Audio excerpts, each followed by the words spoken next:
Today I'm going to show you how I repot my new rose into a bigger pot this summer.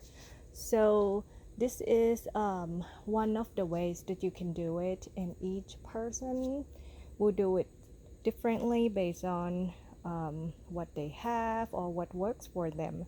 So I try to experiment this differently from time to time with the new soil, new combination, and it doesn't have to be that complicated. You can just use one type of soil. Just make sure that you use potting soil so that it will drain well when you water. So that's the key. And so over the years I try to mix this and that, just different things to see how it goes. So today I'm going to do something slightly different because I have new soil and I do not have the foam pieces that I typically put at the bottom of the pot to help with the drainage.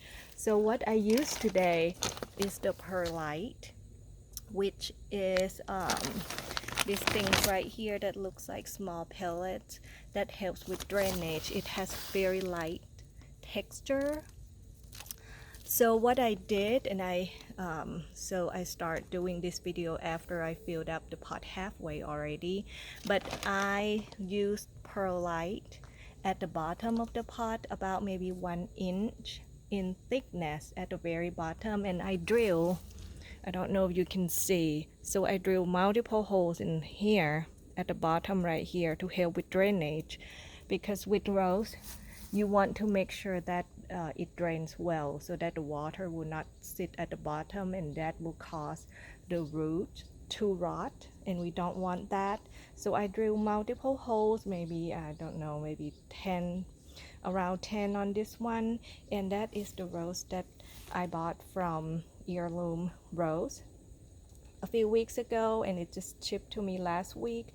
And what I have heard was with new rose, as soon as they arrive, you should let them acclimate to the new environment before transplanting or anything like that, so that they can get used to the new weather, the new surrounding, and recover from travel. So this one, of course, I bought online, so it was shipped from Oregon, and the weather there's definitely different than Texas.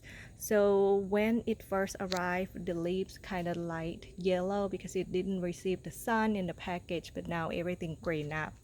And this rose right here, I'm not going to plant in the ground right away because it's super hot right now. I don't want to take a chance of losing it. This is Red Eden.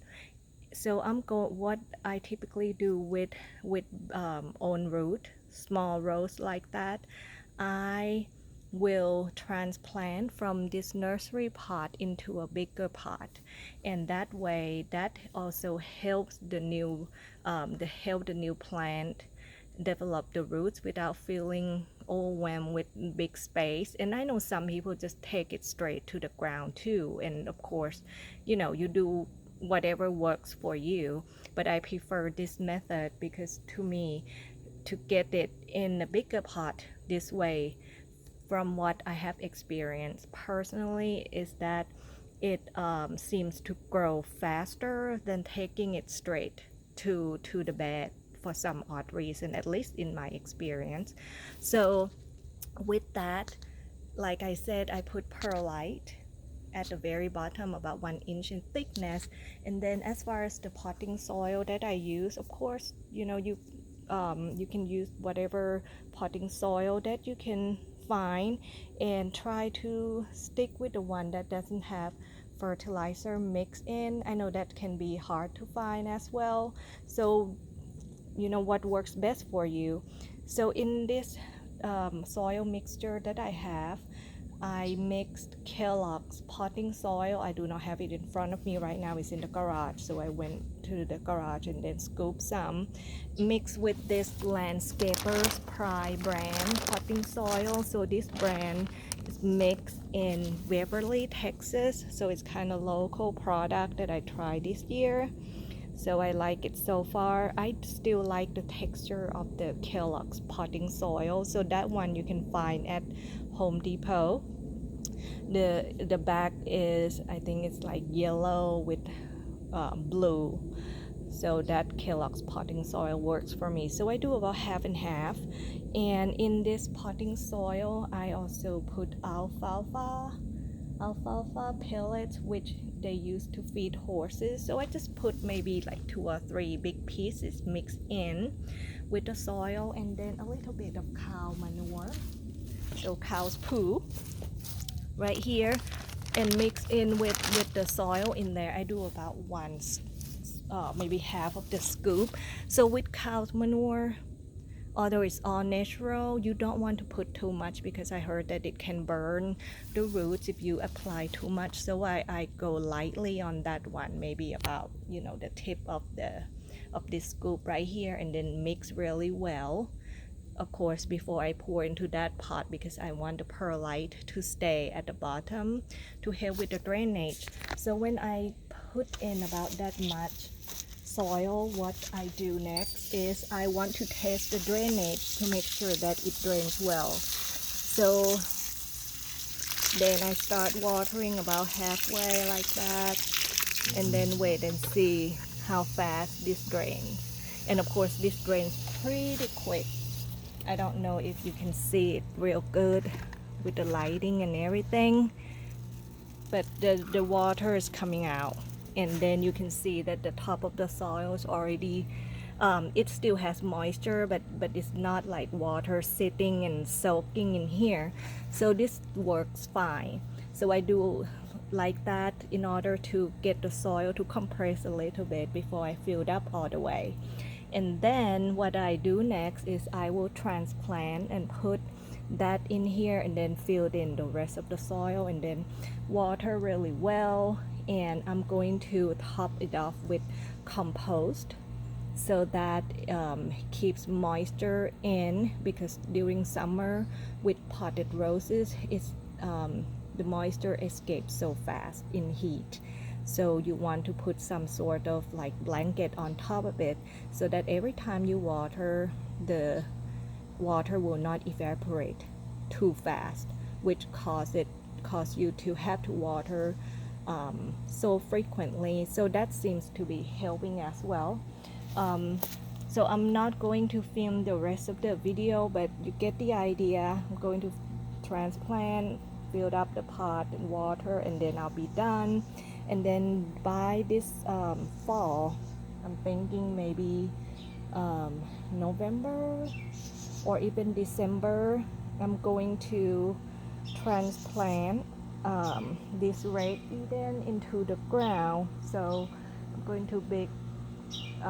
to be digging some big hole and then put that in. So by then I may do another video to show you how I amend the soil when I put the new rose into the ground as well, if I remember to do it. But anyhow, this is how I transplant the new young rose into a bigger pot. And be sure, if you buy new roses during summertime, don't leave it in the nursery pot. I would, like I said, as soon as it arrives, you can leave it to sit there kind of in the shade, not in the direct sunlight yet. So I put mine in this area right here under my patio. So that's where it has been sitting for about 6 days now, so that it has the time to recover from travel and everything.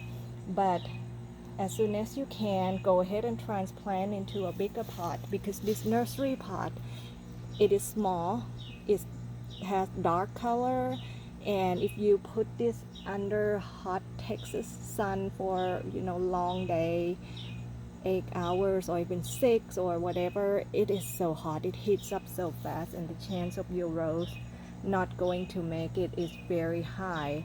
So try to transplant within, I would say, do not leave it sitting there the rest of the summer, and then If you can do like lighter color pot as well. I think it seems to help because I have so many dark, these big pots that I got from Home Depot. They are dark in colors, and by um, 8 or 9 o'clock sometimes it heats up so fast. It's so hot, so I have to water more frequently as well to kind of help to bring down the temperature a bit. Otherwise I think the roots kind of cook inside the pot. All right, so until next time, have a wonderful week.